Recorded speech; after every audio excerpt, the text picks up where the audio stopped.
5 जुगाड़ू बहू का 50 चूल्हे वाला रसोई और ढाबा। एक छोटे से गांव में माधव और सुगंधा का घर था। घर में 5 बेटे, एक बेटी और 5 बेटों की बहुएं थीं। लेकिन इतने बड़े परिवार के बावजूद घर की हालत बहुत खराब थी, क्योंकि 5 बेटे बेरोजगार थे। घर में खाने का दाना नहीं है। बेटा जो घर में बैठे रहते हो, जाओ और कमाओ ना। मम्मी, कमाने तो चले जाएं हम, लेकिन काम मिले तब तो। सारा दिन धूप में खड़े रहने के बाद भी काम नहीं मिलता माँ, ऐसे कैसे चलेगा आप बताओ।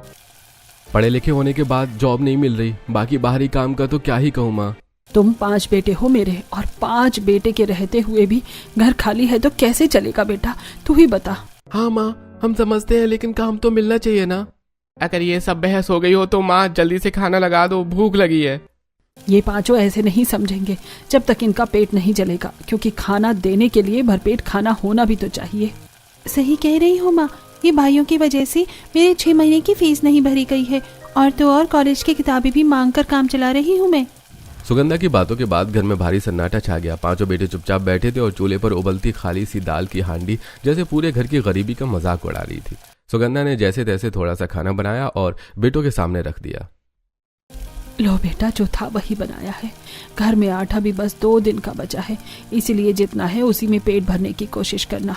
माँ, ये तो बहुत कम है, सुबह से कुछ नहीं खाया और अब इतना सा खाना, इससे कैसे पेट भरेगा। माँ, हम लोग कोई शौक से घर पर नहीं बैठे रहते, लेकिन सच कहूँ तो पूरे शहर में घूमने के बाद भी कोई काम देने को तैयार नहीं होता। माँ, पढ़ाई पूरी की थी ताकि अच्छी नौकरी मिले, लेकिन अब हालात यह है कि मजदूरी के लिए भी लाइन में खड़ा होना पड़ता है। तो क्या करूं मैं, चूल्हे में लकड़ी डालूं या अपने दिल को जलाऊं। 5 जवान बेटे घर में बैठे हैं और माँ को ये सोचना पड़ रहा है कि कल रोटी बनेगी भी या नहीं। अरे बहुत हुआ। अब अगर तुम लोगों को भूख लगी है तो उसका इलाज एक ही है, काम ढूंढो, चाहे छोटा हो या बड़ा, लेकिन कमाओ। ठीक है बाबूजी, हम सब कल सुबह निकलेंगे और जब तक कोई काम नहीं मिलेगा तब तक वापस नहीं आएंगे। चाहे मजदूरी करनी पड़े, ईंट ढोनी पड़े या खेत में काम करना पड़े, लेकिन अब खाली हाथ घर नहीं आएंगे। अगले दिन सुबह 5 भाई जल्दी से उठे और काम की तलाश में अलग अलग दिशाओं में निकल गए। पूरे दिन धूप में भटकते रहे, कहीं काम नहीं मिला, कहीं पहले से मजदूर भरे थे। शाम को थके हुए और मायूस घर लौटे। बाबूजी, आज एक ठेकेदार मिला था, उसने बोला कि कल अगर मजदूर कम हुए तो बुला लेगा। मुझे तो बस आधे दिन का काम मिला, ईंटें उठानी पड़ी, बदले में सिर्फ 120 रुपए मिले। मुझे भी बस 150 रुपए मिले, और वो भी पूरे दिन की धूप में काम करने के बाद। बेटा, इतने से पैसे से मेरा तो घर का चूल्हा भी ठीक से नहीं जल पाएगा। माँ, हम कोशिश तो कर रहे हैं ना, लेकिन हर जगह मजदूरों की लाइन लगी है। अरे कोशिश करते रहो, जिंदगी में मेहनत करने वाले कभी हारते नहीं है। ऐसे कई दिन गुजर गए। कभी किसी को 100 रुपए मिले, कभी 150 रुपए, कभी किसी को काम मिला तो किसी को नहीं। घर की हालात जस की तस रही। एक दिन सुगंधा ने एक बड़ा फैसला लिया। माधव सुनो, मैं एक बात सोच रही हूँ। क्या हुआ सुगंधा? क्यों ना इन 5 की शादी कर दी जाए। घर में बहुएं आएंगी तो काम में हाथ बटेगा, और घर की जिम्मेदारी भी बढ़ेगी तो शायद ये लोग और मेहनत करेंगे। अरे भाग्यवान, तुम कैसी बात कर रही हो? इन 5 से शादी कौन करेगा? क्यों, हमारे बेटे क्या बुरे हैं?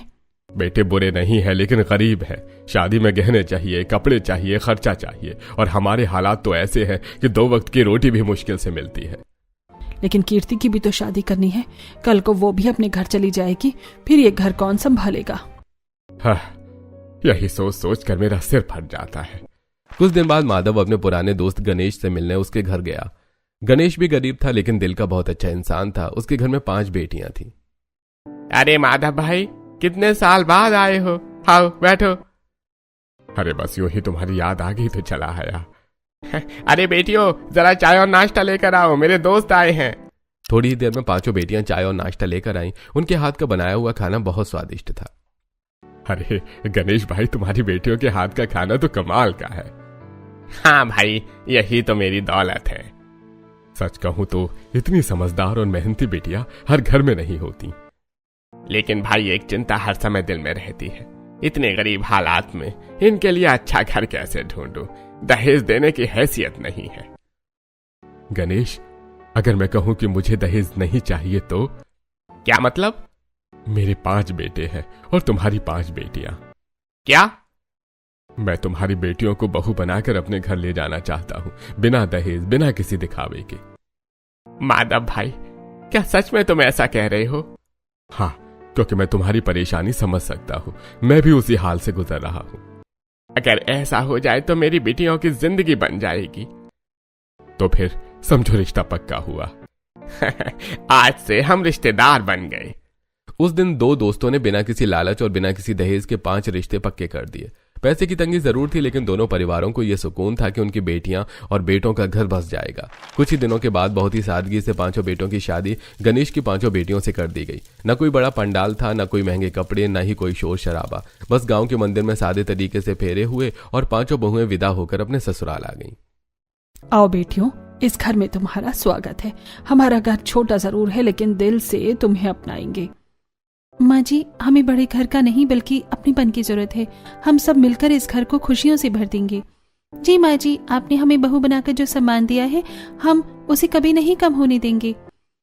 हम 5 बहनें हमेशा साथ रही हैं, अब यहाँ भी मिलकर हर जिम्मेदारी निभाएंगे। घर चाहे छोटा हो या बड़ा, अगर लोग अच्छे हों तो वही सबसे बड़ा सुख होता है।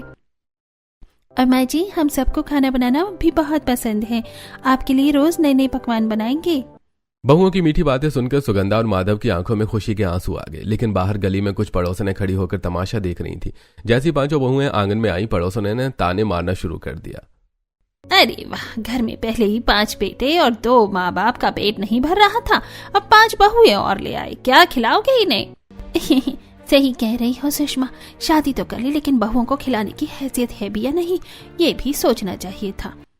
कहीं ऐसा ना हो कि बहुएं 2 दिन में मायके वापस भाग जाएं, क्योंकि यहाँ तो चूल्हा भी मुश्किल से जलता है। अरे बहनों, अभी देखना, कुछ ही दिनों में ये बहुएं भी समझ जाएंगी कि किस घर में आ गई हैं। पड़ोसनों की बातें सुनकर 5 बहुएं एक दूसरे का चेहरा देखने लगी। उन्हें समझ में नहीं आ रहा था कि ये लोग ऐसा क्यों कह रही हैं। तभी सुगंधा वहां आ गई। बेटियों, तुम लोग इनकी बातों पर ध्यान मत दो। गांव में कुछ लोगों को दूसरों की खुशी देखी नहीं जाती। लेकिन माँ जी, ये लोग ऐसा क्यों कह रही थी कि घर में खाने की कमी है? कुछ नहीं बेटा, बस ऐसे ही बोल रही थी। तुम लोग थकी हुई हो, जाओ आराम करो। सच में माँ जी, सुबह से शादी की रस्मों में बहुत थक गए हैं। कल सुबह हम सब मिलकर पहली रसोई बनाएंगे, तब सबको अच्छा खाना खिलाएंगे। हाँ बेटा, जैसा तुम्हें ठीक लगे। रात हो गई और 5 बहुएं अपने अपने कमरों में जाकर सो गईं। शादी की थकान इतनी ज्यादा थी कि उन्हें पता ही नहीं चला कब आंख लग गई। अगली सुबह घर में हलचल थी, क्योंकि आज 5 बहुओं की पहली रसोई थी। बहुएं जल्दी उठी, नहा धोकर तैयार हुई और पूरे उत्साह के साथ रसोई में पहुंच गईं। आज हमारी पहली रसोई है, क्यों ना कुछ खास बनाया जाए। हाँ दीदी, 2 तरह की सब्जी बनाते हैं, एक आलू की और एक मिक्स वेज। साथ में पुलाव और गर्मा गर्म पूरी भी बनाते हैं और मिठाई में खीर। वाह, कितना अच्छा लगेगा, सब लोग खुश हो जाएंगे। चलो जल्दी से राशन ढूंढते हैं, फिर काम शुरू करते हैं। 5 बहुएं रसोई में इधर उधर सामान ढूंढने लगी, लेकिन उन्हें ना तो सब्जियां मिली, ना ही चावल, ना ही ज्यादा आटा। तभी सुगंधा वहां आ गई। क्या हुआ बेटियों, इतनी देर से क्या ढूंढ रही हो? माँ जी, हम पहली रसोई के लिए 2 तरह की सब्जी, पुलाव, पूरी और खीर बनाने की सोच रहे थे, लेकिन हमें यहाँ ज्यादा राशन दिखाई नहीं दे रहा। शायद कहीं और रखा होगा। नहीं बेटा, आज इतना सब बनाने की जरूरत नहीं है। तो माँ जी, फिर क्या बनाएं? बस सूजी का हलवा बना लो। सिर्फ हलवा? हाँ बेटा, वही काफी है। तो क्यों ना 5 तरह का हलवा बनाए, सूजी, बेसन, गाजर, मूंग दाल और आटे का। नहीं बेटा, बस सूजी का ही हलवा बनेगा। ज्यादा मिठाई यहाँ कोई नहीं खाता है। ये कहकर सुगंधा बाहर गई और थोड़ी देर बाद आधा किलो भी नहीं बल्कि सिर्फ 1/4 किलो सूजी लेकर आई। लो बेटियों, इसी से हलवा बना लो। जी माँ जी, जैसा आप कहें। कितनी सी सूजी से पूरे घर के लिए हलवा कैसे बनेगा? चलो जो है उसी में बना लेते हैं। हाँ, पहली रसोई है, मना करना ठीक नहीं होगा। हम 5 मिलकर बना लेंगे। 5 बहुओं ने मिलकर हलवा बनाया, लेकिन सूजी इतनी कम थी कि सबको बस थोड़ा थोड़ा ही मिला। अच्छा बना है, मीठा भी बिल्कुल सही है। हाँ। लेकिन थोड़ा ही मिला। अरे बेटा, बस इतना ही काफी है। हलवा खत्म हुआ और उसके बाद पूरे दिन घर में कोई खाना नहीं बना। माँ जी, दोपहर का खाना नहीं बनेगा? नहीं बेटा, सबका पेट भरा हुआ है, लेकिन हमने तो बस थोड़ा सा हलवा खाया था। आदत पड़ जाएगी बेटा। दोपहर ऐसे ही बीत गई। शाम होते ही सभी लोग फिर रसोई में आ गए। भाभी, आज हल्का खाना बनाना। हाँ, शादी का खाना बहुत भारी हो गया था। शादी में तो बस पूरी और सब्जी ही थी, वो भी सामान्य। फिर भी चलो दाल चावल बना लेते हैं। ठीक है, चलो जल्दी बनाते हैं। उस रात सबने दाल चावल खाया और सो गए। अगले कई दिनों तक यही चलता रहा। सुबह थोड़ा सा नाश्ता, दोपहर में कुछ नहीं और शाम को हल्का खाना। पांचों बहुएं धीरे धीरे समझने लगीं कि इस घर के हालात सच में बहुत खराब हैं। एक सुबह नीता ने सोचा कि आज पतियों के लिए कुछ अच्छा बनाया जाए ताकि वो काम पर जाते समय अच्छा खाना खा सकें। बहनों, आज हम सब अपने अपने पतियों के लिए पराठे बना देते हैं और टिफिन में रख देते हैं। सुबह से मेहनत करते हैं तो कम से कम अच्छा खाना तो मिलना ही चाहिए। हाँ दीदी, ये बहुत अच्छा रहेगा। सुबह का नाश्ता भी अच्छा होगा और टिफिन में भी पराठे रहेंगे। मैं आलू के पराठे बना देती हूँ। मैं सादा पराठे बना देती हूँ। और मैं थोड़ा सा अचार और नमक मिर्च भी रख देती हूँ ताकि स्वाद बढ़ जाए। पांचों बहुओं ने मिलकर जल्दी जल्दी पराठे बनाए और टिफिन में रख दिए। जब पांचों बेटे काम पर जाने लगे तो बहुओं ने उन्हें टिफिन पकड़ा दिया। ये टिफिन ले जाइए, दिन में भूख लगी तो खा लीजिएगा। नहीं नीता, दिन में खाना खाने में मुझे बहुत ज्यादा एसिडिटी हो जाती है, इसलिए मैंने दिन में नहीं खाता। लेकिन खाली पेट काम कैसे करोगे? अरे मैं पानी पी लेता हूँ, आदत हो गई है अब। लेकिन निशान जी, आपने भी टिफिन वापस क्यों कर दिया? मुझे भी दिन में खाना खाने से परेशानी होती है। करण जी, आप भी नहीं ले जा रहे हैं? नहीं मानवी, मैं भी दिन में कुछ नहीं खाता। नीरज जी, कम से कम आप तो ले जाइए। नहीं जीविका, मुझे भी एसिडिटी हो जाती है। पांचों बेटे बहाना बनाकर काम पर चले गए। बहुएं एक दूसरे का चेहरा देखने लगी। धीरे धीरे उन्हें समझ में आने लगा कि असली वजह कुछ और ही है। दीदी, क्या सच में इन्हें एसिडिटी होती है? नहीं काव्या, मुझे लगता है वजह कुछ और ही है। शायद घर में राशन कम रहता है, इसलिए ये लोग दिन में खाना नहीं खाते। हाँ, ताकि शाम को सबके लिए खाना बच सके। अब समझ आया पड़ोसनी उस दिन ताने क्यों दे रही थी। अब पांचों बहुओं को अपने ससुराल की असली हालत समझ में आने लगी थी। बहनों, हमें अब इस घर की जिम्मेदारी उठानी होगी। बिल्कुल, अच्छा खाना भी जरूरी है।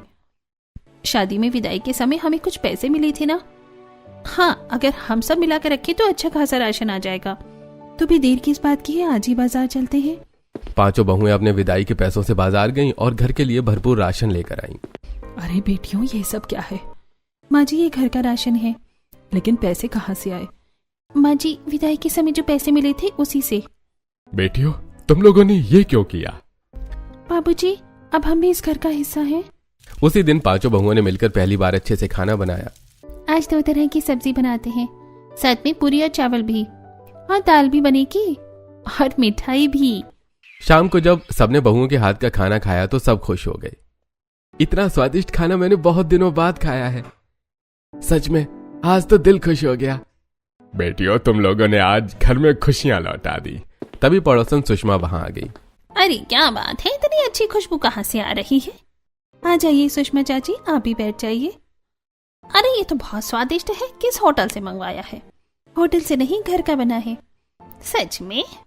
अगले ही दिन सुषमा ने पूरे मोहल्ले में बहुओं की तारीफ कर दी। अरे उस घर की बहुएं तो कमाल का खाना बनाती है, एकदम होटल जैसा स्वाद है। सच में? तो फिर उन्हें ढाबा खोल लेना चाहिए। हाँ, लोग जरूर आएंगे।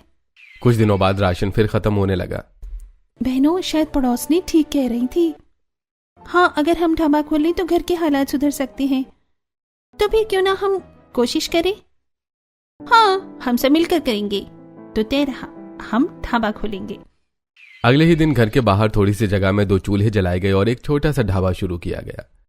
आज से हमारा ढाबा शुरू, देखते हैं कितने ग्राहक आते हैं। लेकिन शुरुआत में ज्यादा लोग नहीं आए। जो भी आता उसे सिर्फ रोटी सब्जी नहीं बल्कि अलग अलग तरह का खाना चाहिए होता था। लोग तो बहुत सारी चीजें मांग रहे हैं, हमें कल से ज्यादा चीजें बनानी होंगी। हाँ, कम से कम 5-6 तरह का खाना। अगले दिन बहुओं ने 5-6 तरह का खाना बनाया, लेकिन ग्राहक शिकायत करने लगे। अरे भाई, खाना तो ठंडा है। अरे भाई, गर्म खाना चाहिए। बहुओं को समझ आ गया कि सुधार की जरूरत है। हमें और चूल्हे बनाने होंगे। हाँ, ताकि बार बार खाना गर्म कर सकें। कल से 3 और चूल्हे बनाते हैं। 5 चूल्हों पर 10 तरह का खाना बनाएंगे और ग्राहकों को गरम गरम खाना देंगे। अगले दिन 5 चूल्हों पर 10 तरह का खाना बनने लगा, लेकिन लकड़ी बहुत ज्यादा खर्च होने लगी और ग्राहकों की मांग भी बढ़ती जा रही थी। कई ग्राहक इंतजार नहीं कर पाते और कहीं और चले जाते। अगर हमें सच में सफल होना है तो कुछ बड़ा करना होगा। हाँ, ऐसा कि सारे ग्राहक हमारे ढाबे पर ही आए। हमें बड़ा कदम उठाना होगा। हम कर सकते हैं। हाँ, क्योंकि हम 5 जुगाड़ू बहुए हैं। पांचों चूल्हे वाले छोटे से ढाबे को चलाते हुए कुछ दिन बीत गए। ग्राहक आते तो थे, लेकिन ज्यादातर लोग शिकायत करते कि ठंडा खाना है या फिर ज्यादा देर तक गर्म करने से स्वाद बदल जाता था। कई लोग सिर्फ देखकर ही चले जाते थे। उस रात पांचों बहुएं घर के आंगन में बैठी इसी बारे में सोच रही थी। बहनों, आज भी कई ग्राहक आए लेकिन वापस चले गए। किसी को ज्यादा वैरायटी चाहिए थी, किसी को गर्म खाना चाहिए था। अगर ऐसा ही चलता रहा तो हमारा ढाबा ज्यादा दिन नहीं चल पाएगा। हाँ दीदी, मैंने भी देखा कि लोग बार बार पूछ रहे थे और क्या क्या बनाए हैं। हमारे पास बस कुछ ही चीजें थी, इसलिए वो लोग निराश होकर चले गए। और जब हम खाना बार बार गर्म करते हैं तो उसका स्वाद भी बदल जाता है। ग्राहक तुरंत पहचान लेते हैं कि खाना ताज़ा नहीं है। हमें ऐसा तरीका निकालना होगा जिससे कि खाना हमेशा गर्म भी रहे और स्वाद भी बना रहे। हाँ, और साथ ही हमें खाने की वैरायटी भी बढ़ानी होगी ताकि हर ग्राहक को अपनी पसंद का खाना मिल सके। तभी पांचों पति भी वहां आ गए। उन्होंने बहुओं की बातें सुनी और उनकी चिंता समझी। देखो, तुम लोगों ने बहुत अच्छी शुरुआत की है, लेकिन अगर ढाबे को सफल बनाना है तो तुम्हें इसमें सुधार करना ही होगा। ग्राहक तभी वापस आएंगे जब उन्हें एक अच्छा खाना, ज्यादा वैरायटी और गरम गरम खाना मिलेगा। मेहनत तो तुम लोग बहुत कर रही हो, लेकिन तरीका थोड़ा बदलना पड़ेगा। अगर तुम लोग कोई नया तरीका निकालो तो हम सब तुम्हारा साथ देंगे। हाँ भाभियों, पूरा परिवार तुम्हारे साथ है। पांचों बहुएं देर रात तक बैठकर सोचती नहीं, लेकिन कोई बड़ा उपाय समझ नहीं आ रहा था। बहनों, हम इतनी देर से सोच रहे हैं लेकिन कोई अच्छा आइडिया नहीं मिल रहा। शायद हमें किसी और जगह से सीखना पड़ेगा। हाँ, कभी कभी समाधान बाहर दिखने से मिलता है। सही कह रही हो। शायद भगवान ही हमें कोई रास्ता दिखा दे। अगले ही दिन पूरे गांव में खबर फैल गई कि गांव के प्रधान की बेटी की शादी है। पूरे गांव को निमंत्रण दिया गया था। माधव का पूरा परिवार भी शादी में गया। वहां पहुंचकर सभी ने देखा कि बहुत बड़ा इंतजाम किया गया था। अरे बहनों, देखो यहाँ कितनी सारी चीजें बनी हैं। सच में यहाँ तो 56 भोग लगे हुए हैं। और देखो, हर खाने के नीचे अलग अलग चूल्हे चल रहे हैं। इसीलिए खाना हमेशा गर्म रहता है और स्वाद भी बिल्कुल ताजा रहता है। पांचों बहुएं ध्यान से हर चीज देख रही थी। बहनों, मुझे एक आइडिया आया है। क्या दीदी? अगर यहाँ 56 भोग बन सकते हैं तो हम भी अपने ढाबे पर बहुत सारी वैरायटी बना सकते हैं। मतलब ज्यादा चूल्हे और ज्यादा खाना? हाँ, हम 50 चूल्हे बनाएंगे और 50 तरह का खाना बनाएंगे। 50 चूल्हे? लेकिन अगर हम पांचों मिलकर काम करें तो ये मुमकिन है। उसी रात पांचों बहुओं ने फैसला कर लिया कि वो अपने ढाबे को 50 चूल्हों वाला ढाबा बनाएंगी। लेकिन इसके लिए बहुत पैसे चाहिए होंगे।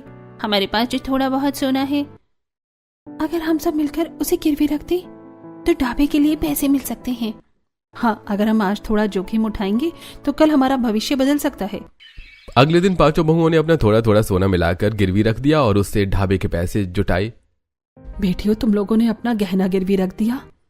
माँ जी, गहने बाद में भी आ सकते हैं, लेकिन मौका बार बार नहीं मिलता। अब काम शुरू हुआ। पांचों बहुएं दिन रात मेहनत करके 50 चूल्हे तैयार करने लगी।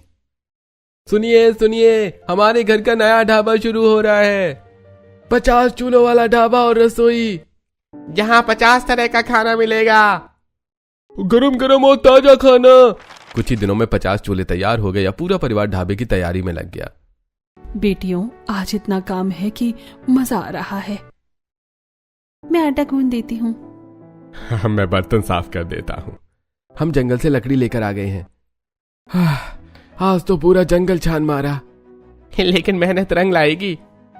आज ढाबा खुलेगा और पूरा गांव आएगा। आखिरकार वो दिन आ गया जब 50 चूल्हों वाला ढाबा शुरू हुआ। पहला चूल्हा जलाओ। दूसरा चूल्हा भी तैयार। तीसरा चूल्हा जल गया। सब्जियां तैयार हैं। मिठाई भी बन रही है। धीरे धीरे 50 चूल्हों पर 50 तरह के पकवान बनने लगे। आज पूरे गांव में खाने की खुशबू फैल गई थी। अरे भाई, ये तो कितनी सारी चीजें बनी हैं। अरे और सब गरम गरम भी हैं। अरे भाई वाह, ऐसा स्वाद तो मैंने कभी नहीं चखा। अब से हम यही खाना खाएंगे। आज ढाबे पर इतनी भीड़ लगी कि बहुएं लगातार काम करती रहीं। अरे आज मेरा दिल गर्व से भर गया है। मेरी बहुएं सच में जुगाड़ू हैं। आज से हमारा ढाबा पूरे गांव में मशहूर हो गया। ये तो बस शुरुआत है। अभी हमें बहुत आगे जाना है। हमारा 50 चूल्हों वाला ढाबा एक दिन बहुत बड़ा नाम बनेगा और लोग दूर दूर से यहाँ खाना खाने आएंगे। 50 चूल्हों वाले ढाबे के शुरू होने के बाद धीरे धीरे उसकी खुशबू पूरे इलाके में फैलने लगी। पहले दिन गांव के लोग उत्सुकता में आए थे, लेकिन अब हर दिन भीड़ बढ़ने लगी थी। हर चूल्हे पर अलग अलग पकवान बनते थे और ग्राहक को गर्म और ताजा खाना मिलता था। लोग एक बार आते तो दोबारा जरूर आते। अरे भाई, यहाँ तो कमाल हो गया। एक ही जगह पर 50 तरह का खाना मिल रहा है। मैंने तो सोचा था बस दाल रोटी खाकर चला जाऊंगा, लेकिन अब तो हर चूल्हे से आने वाली खुशबू मुझे बार बार खाने पर मजबूर कर रही है। सच कह रहे हो, मैंने भी सोचा था जल्दी से खाकर काम पर चला जाऊंगा, लेकिन यहाँ तो इतना स्वादिष्ट खाना है कि बार बार प्लेट भरने का मन कर रहा है। और सबसे बड़ी बात यह है कि सब कुछ गरम गरम मिल रहा है, ऐसा लग रहा है जैसे घर का खाना खा रहे हो। धीरे धीरे ये ढाबा पूरे गांव की पहचान बन गया। लोग दूर दूर से गांव के भी यहाँ खाना खाने आने लगे। कुछ ही महीनों में हालात ये हो गए कि ढाबे के बाहर हमेशा ग्राहकों की लाइन लगी रहती थी। देखो बहनों, मैंने पहले ही कहा था ना कि इन बहुओं के हाथ में जादू है। अब देख लो, पूरा गांव इनके ढाबे की तारीफ कर रहा है। अब तो लोग हमारे गांव का नाम भी इसी ढाबे की वजह से जानते हैं। धीरे धीरे लोगों ने बहुओं के ढाबे से शादी और पार्टियों के लिए भी खाना मंगवाना शुरू कर दिया। बड़े बड़े ऑर्डर आने लगे।